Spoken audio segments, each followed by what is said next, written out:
I got back to the hotel yesterday. Really strong wind got up and quite a nasty sandstorm blew in. Went out to the restaurant to get some dinner, had to cover my face because you couldn't breathe otherwise.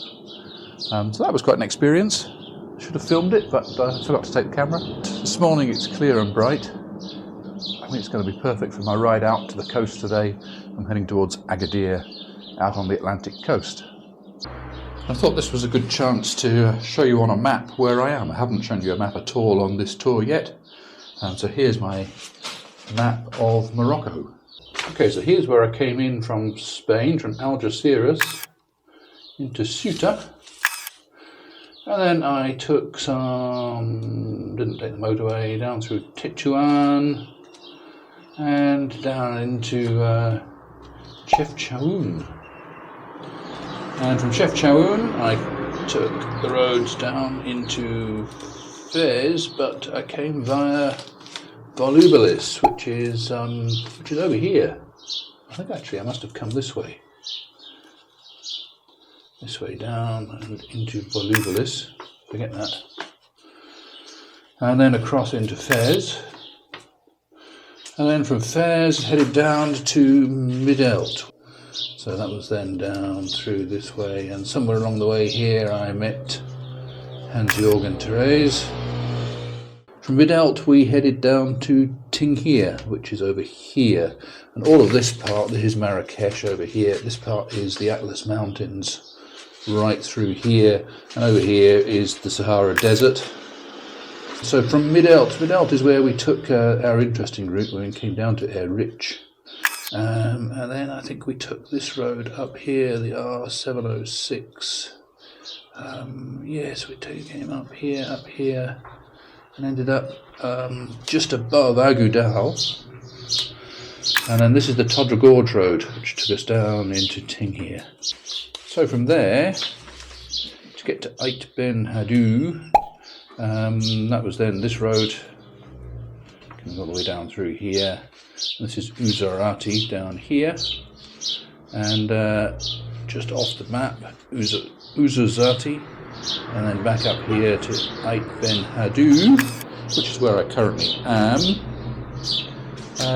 Yesterday I took this road, the main N9, up to the Tizian Tikla Pass, and then back through the off-road section that I did yesterday, back into Ait Ben Haddou. So from today, I'm on to the second half of the map.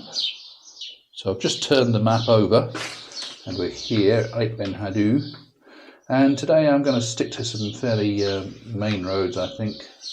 There are some interesting roads I could do, but I'm not sure I'm wanting to do those today. I'm going to come across here to Agadir, and there's a campsite just south of Agadir that I'm aiming for today.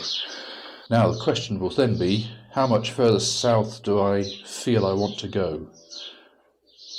Well, we'll talk about that more when I get to Agadir. Same breakfast as yesterday. Got cheese, bread, some sort of jam. I'm honest, I don't know what kind of jam. Honey. I think this one is peanut flavoured something. Olive oil. And I think there's something orange in there.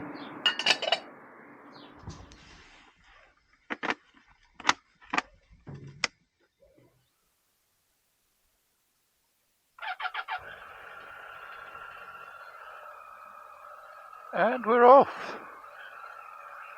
So, this is Ait Ben Haddou in southern Morocco.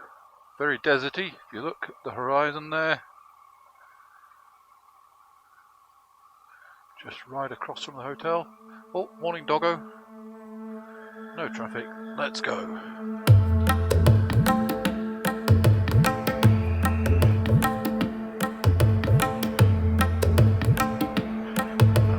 Got a lot of fuel in the tank. I've got spare fuel with me, just 20 kilometers of fuel in the tank, so that should be enough to get me to the nearest filling station. straight out of Ait Ben Haddou and straight into these barren landscapes.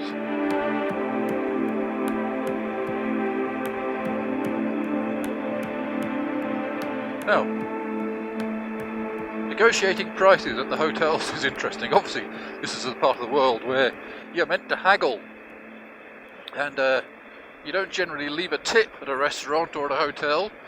You do the opposite.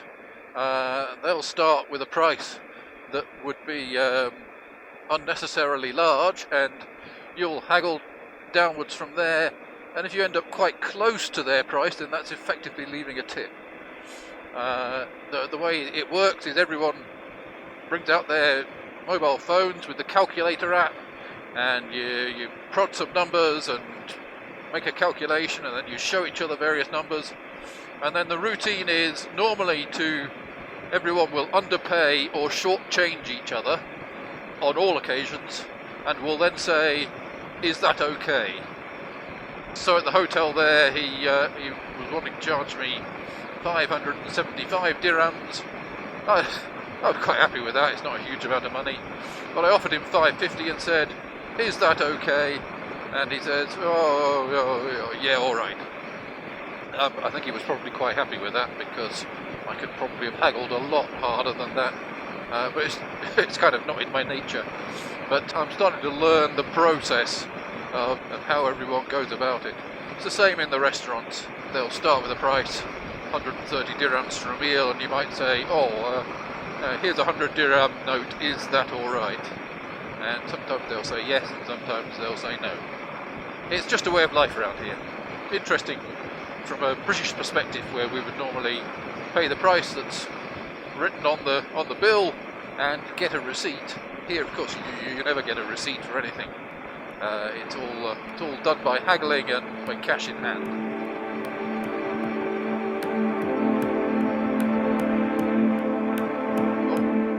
Morning to the camels.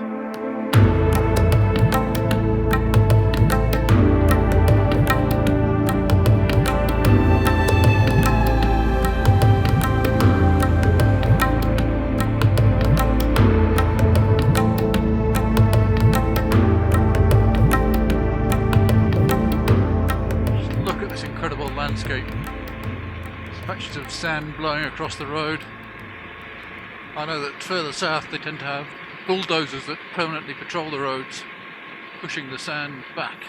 And I had wondered whether my knobbly tyres were a bit of overkill for the kind of riding that I tend to do. But the fact is that anywhere that isn't a main road is pretty sketchy road surface. In and out of the car parks at hotels, in and out of the filling stations, pulling onto the verge, and any of the back roads. At any time you can be battling your way through sand and gravel, so I think they're not overkill.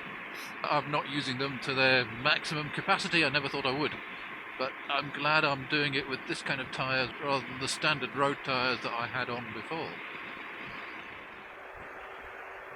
Gas Haven, last stop for 200 miles. Well, I've filled up, and I think I can do double that, so we should be okay, Tigger. Convincingly wilderness, as far as I'm concerned.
Camels, coming through.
stop for some water and checking the altitude here. And this whole plain is about 1800 meters or 1800 meters where I'm stopped here, and it's been pretty much the same level all the way through. So at some point we're going to come off the end of that. I'm going down to sea level by the end of the day, so I'm expecting some downhill at some point. Down at sea level, I think it's going to be quite a lot warmer. Well, I found a downhill bit, but there's still some mountains to go across, so I think this will be followed by some uphill.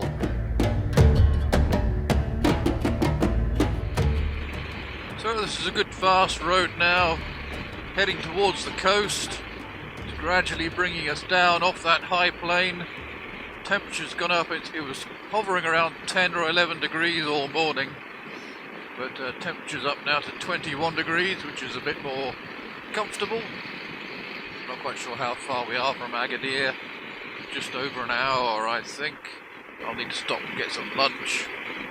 And then I've got a few things to do in Agadir. I need to find a cash till, get some more cash. Try and buy some food to carry with me on the next leg of the journey. And then get myself over to the campsite.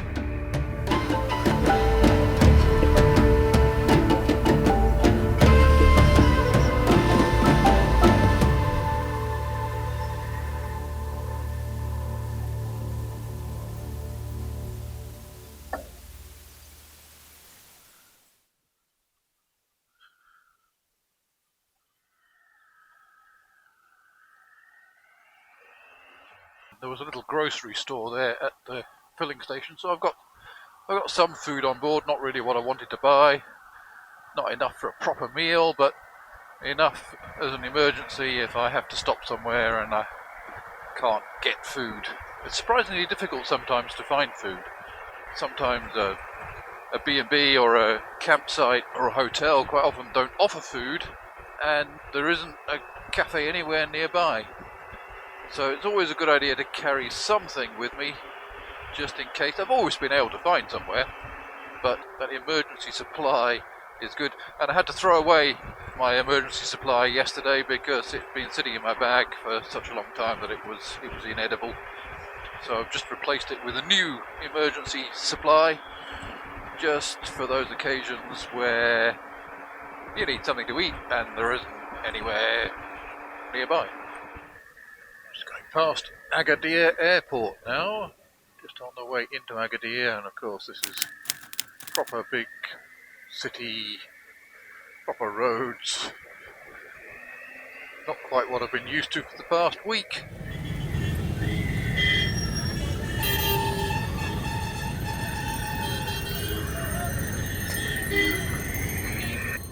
Oh, Agadir traffic. Big roads, big city, big traffic. I kind of got out of the habit the past few days. It's a bit of a culture shock. Anyway, I'm sure we'll survive.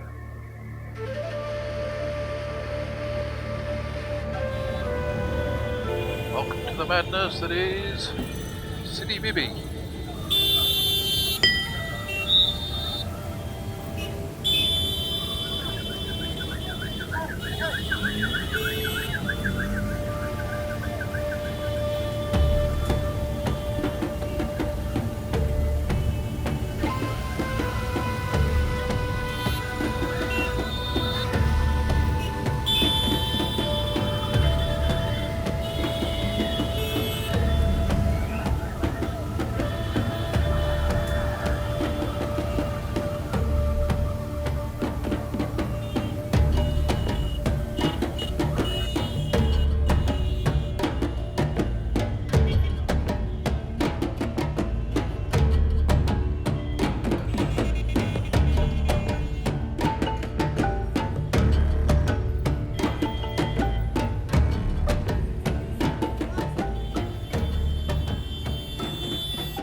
So I'm heading to a campsite which I've picked from the iOverlander app.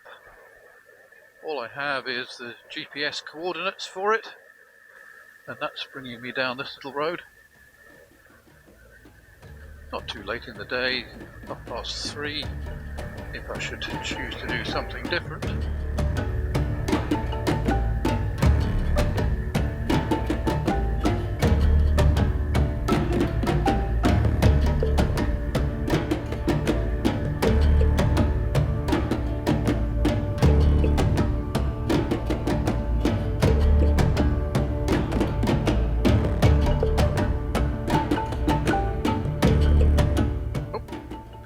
off-roading to do.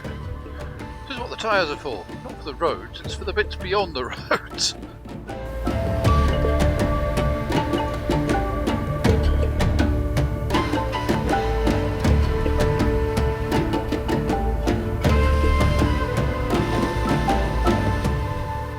There we go, it's mostly gravel. Hope there's a bit that I can put a tent on.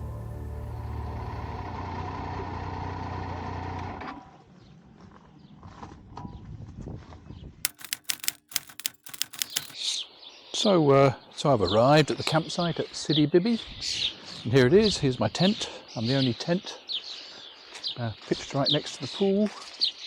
Unfortunately, the restaurant is closed, but they've sold me some eggs, so I can cook my own tuna fish omelette for dinner.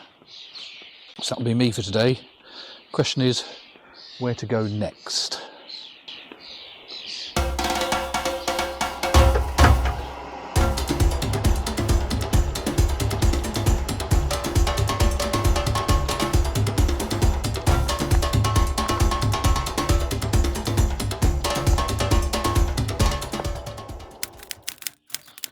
So the question all the way through this journey has been, how far south am I going to go?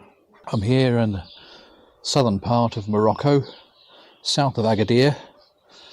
The next town south of here really would be Tan, which is a bit of a kind of Wild West town. And then beyond Tan, you get into the province of Western Sahara and the town of Layoun. Western Sahara is managed by Morocco, but not internationally recognised as being part of Morocco. I think that's the way to describe it.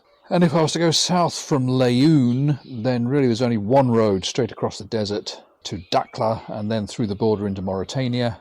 And then there's really only one road from Nouadhibou to Nouakchott, and then the border with Senegal. Now, you'll have seen people on YouTube doing that journey, travelling south from Morocco through Western Sahara and Mauritania and into Senegal. And I could do that. There's no technical reason why I can't do that. I've got all the equipment for doing that and all the documents and paperwork and all the rest. But the people you see on YouTube are heading south, and they're heading for South Africa. The difference for me is that I've got to go home at some point. I've got to go back north. And if I head down that way, it's one road for I don't know, 1,500 miles. Through the desert to get to the Senegal border, and the Senegal border is a nightmare. And then if I've got to do that, then I've got to come back. I've got to do the border again. I've got to do that one road back through the desert all the way back again. So really the question is, can I do that? Yes, I can. Should I do that? Not so sure. Do I want to do it? Not really, to be honest. Not really. From here, I think it's time for me to go north. I've enjoyed exploring Morocco. This western side of Morocco up the coast is a bit more touristy, a bit more developed. It's big roads, motorways and toll roads. So I think probably what I'm going to do from here is just hop a couple of days back north, back to the North ferry ports and back across to Spain. There's lots of interesting things I want to see in Spain and France and the Pyrenees Mountains on my way back north to Scotland, and I kind of want to go and get on with going to see those. For me, from here, heading north, I think tomorrow, up to Isuria and Safi and past Casablanca and heading up to back towards Ceuta, I think. That's the plan. Plans always change. We'll see how it goes. But while I'm sitting here tonight, that's the way I think I'm going to play it.